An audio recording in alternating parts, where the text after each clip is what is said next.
This wasn't just an Uber ride, the driver wasn't even alive. Welcome to Beyond the Tone story, where every story goes deeper than you expect. Stay with us if you dare to listen till the end. It was supposed to be a normal ride.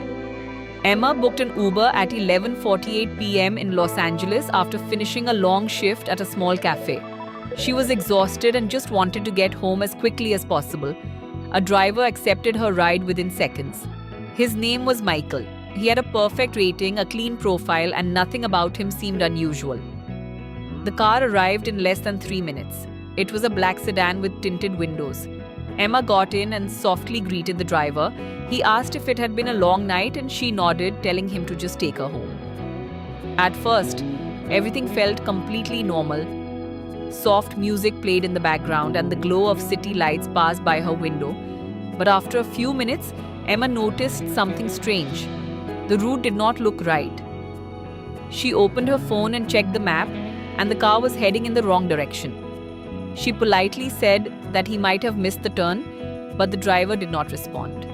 A chill ran down her spine. She spoke again, a little louder this time, telling him the route was wrong.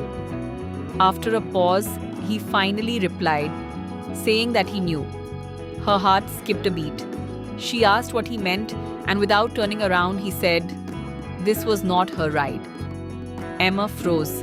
For a moment, she could not even breathe. She asked what he was talking about, but the car started moving faster. The bright city lights disappeared, replaced by dark, empty roads. She looked at her phone again, but there was no signal. Panic began to rise inside her. She told him to stop the car immediately, but he let out a quiet laugh and said she was not supposed to get in. Her hands began to shake as she asked what that meant. For the first time, the driver looked at her through the rearview mirror and smiled, telling her it was the wrong person at the wrong time. Emma's mind raced as she tried to think of a way out. She quietly unlocked her phone and moved toward the emergency option, but before she could press it, the driver suddenly slammed the brakes. The car came to a stop in complete darkness. He told her to get out. She hesitated, but he repeated himself, his voice colder this time. Her heart pounded loudly as she slowly opened the door and stepped outside. Cold air hit her face instantly.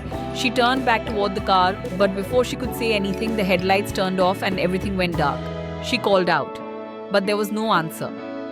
A second later, she realized something terrifying. The car was gone. Completely gone, as if it had never been there. Emma stood alone in the silence, trying to understand what had just happened.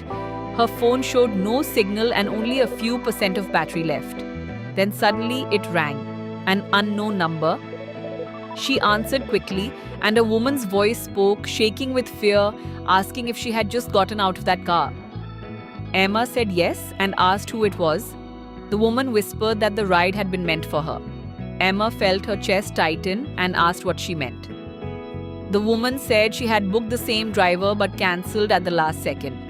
Emma asked why, and after a long pause, the woman said something that sent chills through her entire body. She said she had seen his face on the news.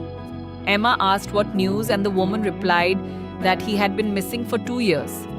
Emma felt like the ground beneath her feet disappeared as she asked who had been driving the car. The line went silent for a moment, and then the woman whispered that his passengers never made it home. The call ended. The next morning, Emma was found walking alone on a highway miles away. There was no record of the ride, no driver named Michael, nothing at all, except for one thing. Her app showed the trip was completed, the driver's name was Michael, and a single message remained on her screen saying thanks for riding.